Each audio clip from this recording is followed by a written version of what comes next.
فكلي واشربي وقري عينا فإما ترين من البشر أحدا فقولي إني نذرت للرحمن صوما. Hey everyone, Assalamu alaikum. Welcome to the Islamic Maryam podcast. So for today, I want to continue going through the chapter of Maryam, Surat Maryam. And Surat Maryam is a remarkable, fascinating surah, and we've reached the climax where Maryam has gone into pregnancy. She is now in labor, and she's calling out and seeking support and help. And as we discussed last time, she has this call from below, and this call tells her to shake the palm tree. And if she shakes the palm tree, then these dates in a stream will appear. And then the narration and the story continues and it says, وَكُلِي وَاشْرَبِي وَقَرْنِي عَيْنًا. So what's remarkable here in this particular verse is that after she has the dates and after she receives the stream, she's told to eat and drink and have your heart at ease. Now, this phrase is so unique and interesting because it connects her with several figures in the Quran, but also connects her to paradise.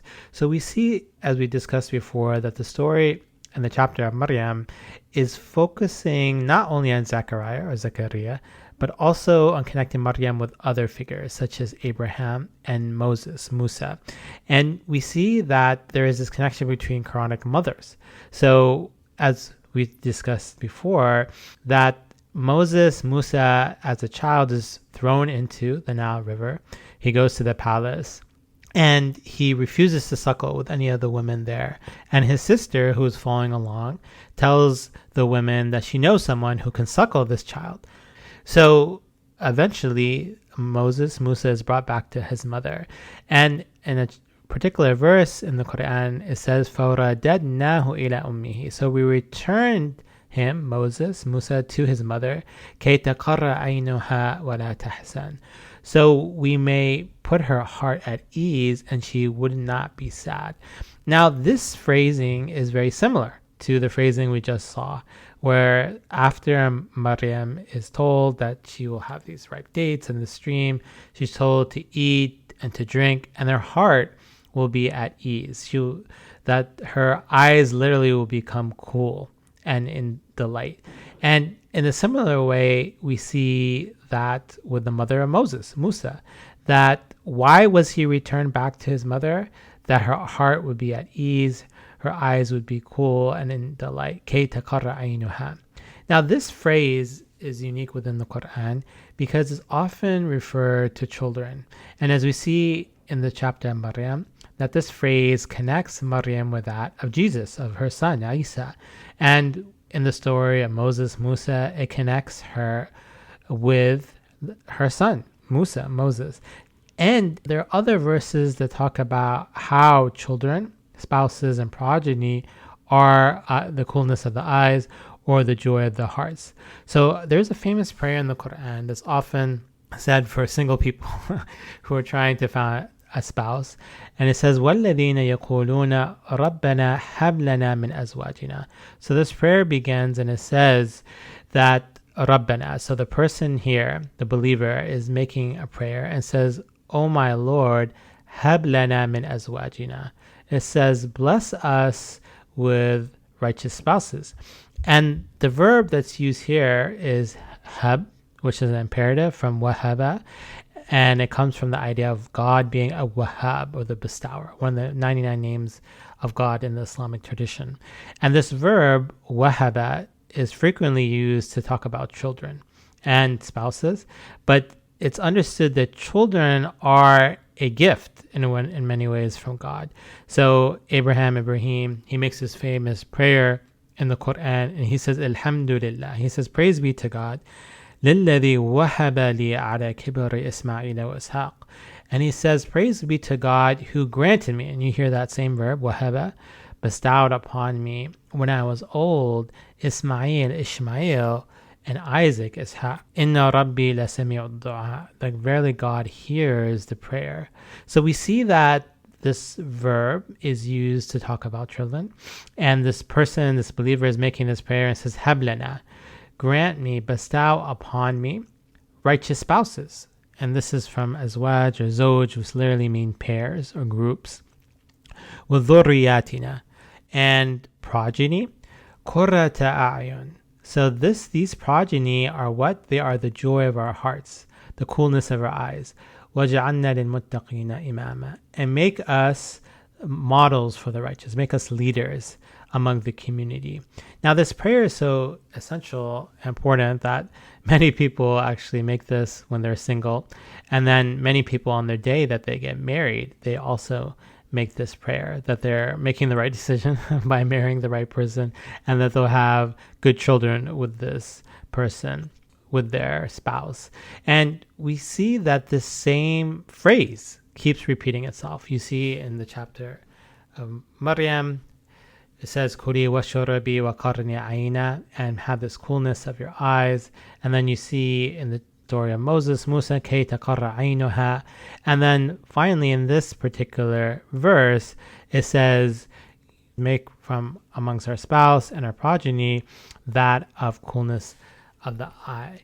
And then we see that this phrase is also interesting. It also brings a vision of paradise to that of Maryam. So as we discussed, she goes through this immense struggle. She first questions, why is she having this child? Then she accepts the divine command. She isolates herself to this palm tree. She calls out that I wish I had died and I had been forgotten. Then she's told to shake the palm tree, and she's given dates in the stream. And now the scenery has changed, right? And it says, وَكُلِي وَاشْرَبِي, says eat and drink. So she's no longer alone and isolated. She's no longer in hunger and feeling the thirst. But now she's in a moment where she's able to drink and she's able to satiate herself. Now this phrase is something, when I researched, is found throughout the Quran. And it's used in particular with that of paradise. So you see in the Quran, it says in different places, Kulu washrabu, eat and drink. Of course, the idea of eating is mentioned several times in the Quran, of Kulu min al-tayyibat, eat of what is good and nourishing. But this phrase of eat and drink is found specifically when talking about paradise. Kulu washrabu hani'a. And it says here in this verse in Surat al-Haqqa, it says, eat and drink bima aslaftum fil ayyam al-khaliya. So eat and drink in comfort from what has been passed in the days that are gone. So now this image of paradise of the people who are sitting together, they're reclining, they're enjoying each other's company. And part of the enjoyments of paradise is the food, is the drink, eating in comfort and reminiscing and reflecting on the days that have been passed. So the imagery here is that of Maryam enjoying herself as if she was almost in paradise, and also enjoying her child, having the coolness of her eyes, having a baby similar to that of Moses, of Musa, and then also rejoicing in a similar way of Ibrahim or Abraham, who had a child in his old age. So in conclusion, we see several themes from the beginning of verse 26 of the chapter of Maryam. The first one is now the commands. And the commands are telling her to do something. So we saw previously, these commands are speaking directly to her. And this is something that Quranic commentators have noticed and picked up on, that this divine voice, whether that be of Jibreel or a prophetic voice, that coming from Isa or Jesus, is not speaking about Maryam or speaking over her, but is speaking directly to her and telling her what to do. In particular, it's telling her to eat and drink from these dates, from this stream, and to have this comfort of your eye. Now, these phrases, as we discussed before, are links, that they are ways to connect particular Quranic figures with one another. And we see that this phrase is used to connect Maryam with other Quranic mothers, that of Moses, of Musa, that why was Musa returned? So there are children that may go away and they may live and they may have foster parents. But there's a particular wisdom behind the fact that Musa was returned back to his mother. And that reason is كَيْ تَقَرَّ عَيْنُهَا, that her eye would be cool, that she would have this heart would be put to ease, that she would be in a state of joy, وَلَا تَحْزَنْ, and then she would not be sad, and that she would know that the promise of God was true. So in many ways, the child and the return of the child is a source of joy for the mother and the family as a whole.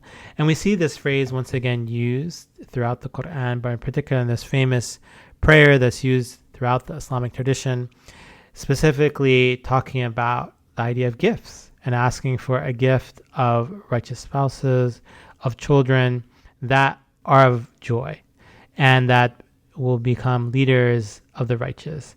And we see this notion in other verse, وَمِنْ آيَاتِهِ أَنْ خَلَقَ لَكُم مِّنْ أَنفُسِكُمْ أَزْوَاجًا, that amongst his signs God has created spouses, لِتَسْكُنُوا إِلَيْهَا, that you may find tranquility in them, وَجَعَلَ بَيْنَكُمْ مَوَدَّةً وَرَحْمَةً, and that we made between you that of love and mercy.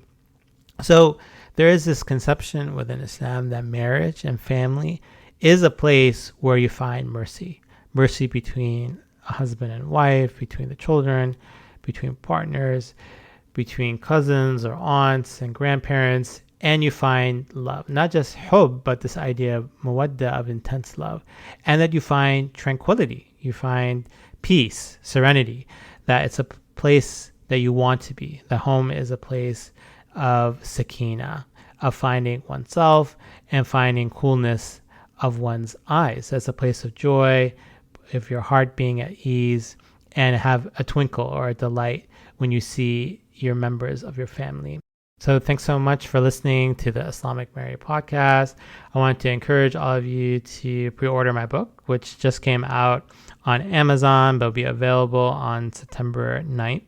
I will encourage you to subscribe to this podcast, tell your friends, students, and colleagues.